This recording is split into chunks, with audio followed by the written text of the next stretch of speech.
કેશોદ નગરપાલિકાની ટિકિટ વહેંચણીને લઈને ભાજપ મહિલા હોદ્દેદારોના ગંભીર આક્ષેપ સામે આવ્યા છે।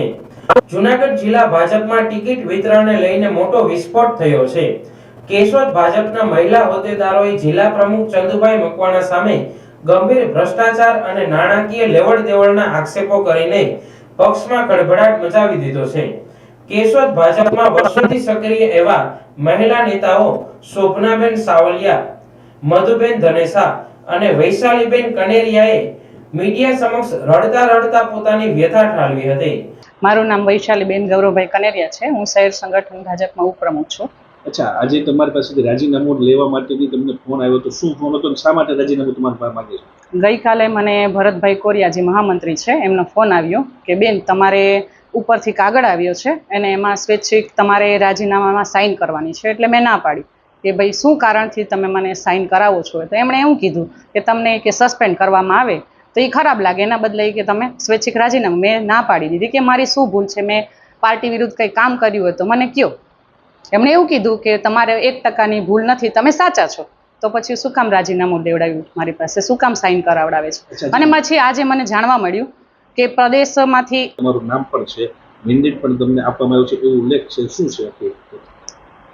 પ્રદેશમાંથી તો મારું મેન્ડેટમાં નામ છે જ, એ આજે મને જાણવા મળ્યું છે। પણ એમાં પ્રદેશમાંથી તો નામ છે, પણ અહીંયા સ્થાનિકમાં મને ટિકિટ આપવામાં નથી આવી, કારણ કે ચંદુભાઈ મકવાણાનું આમાં સાઇન કરેલી છે। શું લાગે છે તમને, શા માટે તમને નહીં આપવામાં? લોકલ પ્રદેશ પ્રમુખની જગ્યાએ જિલ્લા પ્રમુખે તમારી સામે શું કામ એના તમારું નામ રદ કર્યું છે? મને એવું લાગે છે કે આમાં પૈસાનો વહીવટ થયો હશે। અચ્છા, તમારી જગ્યાએ કોને ટિકિટ આપી છે, એનો શું રોલ છે? મારી જગ્યાએ ભાવેશભાઈ ઘોડાસરા, જે પૂર્વ નગરપાલિકા સદસ્ય હતા, એમના ધર્મપત્ની, જેનું નામ છે દક્ષાબેન ભાવેશભાઈ ઘોડાસરા, એમને ટિકિટ આપવામાં આવી છે। અચ્છા, અન્ય વોર્ડમાં જે 2 નામોને આપવામાં આવી છે, તમારી સાથે જે 2 બીજા નામો છે, એની શું હકીકત છે? મારી જે છઠ્ઠા વોર્ડમાં જે છે મધુબેન ધનેસા, હા, એમનું નામ પણ છે મેન્ડેટમાં। એમની જગ્યાએ બીજા બેનનું નામ રાખવામાં આવ્યું છે, અને બીજા જે શોભનાબેન સાવલિયા છે, એમનું પણ મેન્ડેટમાં નામ હતું, એમની જગ્યાએ પણ એમનું કટ કરીને બીજા બેનનું નામ રાખવામાં આવ્યું હતું। મહિલા નેતાઓનો સીધો આક્ષેપ છે કે પ્રદેશમાંથી તેઓના નામ મંજૂર થયા હોવા છતાં જિલ્લા પ્રમુખ ચંદુભાઈ મકવાણાએ છેલ્લી ઘડીએ નાણાના જોરે નવા નિશાળીઓને ટિકિટ વહેંચી દીધી છે। કાર્યકરોએ આક્ષેપ કર્યો છે કે પક્ષ માટે લોહી પરસેવો એક કરનારની અવગણના કરીને લાખો રૂપિયામાં ટિકિટો વેચાય છે। એટલું જ નહીં, મેન્ડેટ બદલવા માટે મહિલા હોદ્દેદારો પાસે બળજબરીપૂર્વક રાજીનામા માંગવામાં આવ્યા હોવાની અને સસ્પેન્ડ કરવાની ધમકી અપાઈ હોવાની વાત પણ સામે આવી છે। નારાજ નેતાઓએ હવે મતદારોને સત્યના પક્ષમાં મતદાન કરવા અપીલ કરી છે। મારું નામ છે સાવલિયા શોભનાબેન મુરજીભાઈ। મારો હોદ્દો હતો શહેર પ્રમુખનો મહિલા મોરચામાં, અને મેં ફોર્મ ભર્યું હતું અને ટિકિટ મંજૂર આવી જ હતી, પણ અમારું ઉપરથી તો નામ હતું જ અમારું આમાં કે તમારે ટિકિટ આવી જ ગઈ છે, પણ અહીંયા જિલ્લામાં આવીને અમારી ટિકિટનું કેન્સલ થયું, એટલે એમાં અમને મળી નહીં અને બીજાને આપી દીધી, અને રૂપિયા ભરી અને બધાએ ટિકિટ લીધી છે, જેના ક્યાંય આવ્યા નહોતા, અને આવીને અને રૂપિયા ભરીને બધાએ ટિકિટ લઈ લીધી। અમને આવી ખબર નહોતી કે આ લોકો રૂપિયા ભરી તો ટિકિટ આપે, તો અમે ગમે એમ કરીને અમે વ્યાજે રૂપિયા લઈ દઈએ, પણ અમે ટિકિટ તો લેતા, અને અમારે કામ કરવું જ હતું, કે એવું જ હતું કે અમારે કામ કરવું જ છે, પાર્ટીનું નથી કરવું એવું નહોતું, કે અમને ખબર હોત કે અમે રૂપિયા જ ભરીને ટિકિટ લે છે તો અમારે લેવી જ હતી બધાને। કેટલા વર્ષોથી ભાજપમાં? ભાજપમાં હું ભાઈ 8 વર્ષ થયા છું। શહેર પ્રમુખ હતી, ઉપપ્રમુખ હતી, અને હવે શહેર પ્રમુખ છું। હવે આજે શું લાગે તમને આમાં? આ અન્યાય થયો અમારે, આ 3 બહેનો હારે જ અન્યાય કર્યો અમારે એમ, અને અમને ખબર જ હતી કે અમે આ કામ કરીએ છીએ, અને છતાં આ લોકોએ અન્યાય કર્યો। હવે એ પછી અન્ય કેમ અન્યાય કર્યો, હું અમારી માથે કર્યું, એ તો એ જાણે ને ઠાકોરજી જાણે, બાકી આ રૂપિયા આ કામ થયું ને એ રૂપિયા ભરીને જ થયું ભાઈ, અને અમને એવી ખબર નહોતી કે આ લોકો ભાજપ પર આવા રૂપિયા લઈને કામ કરે છે। મતદારોનું શું કહેવું? મતદારોનું શું કહેવું? મતદારોનું તો વિનંતી કરીએ કે ભાઈ તમે છે ને બધાય હવે જોજો અને જોઈ વિચારીને મત આપજો। બસ અમારી એટલી જ વિનંતી છે કે તમે બધાય જોઈ વિચારીને મત આપજો. શું કરવું શું ન કરવું એ હવે ઉપરવાળાના હાથમાં, ભગવાનના હાથમાં છે, અને જી કરો એ બધું વિચારીને કરજો. મારું નામ મધુબેન ધનેસા, મારો હોદ્દો શહેર સંગઠન મંત્રી. અચ્છા, તમારી શું રજૂઆત છે? ખાસ કરીને તમારું નામ મેન્ડેટમાં આવી ગયું પણ તમને ટિકિટ નથી આપવામાં આવી, શું છે આખી હકીકત? અમારું નામ મેન્ડેટમાં આવી ગયું ઉપરથી, પણ અમને અહીં જિલ્લામાંથી ટિકિટ આપવામાં નથી આવી.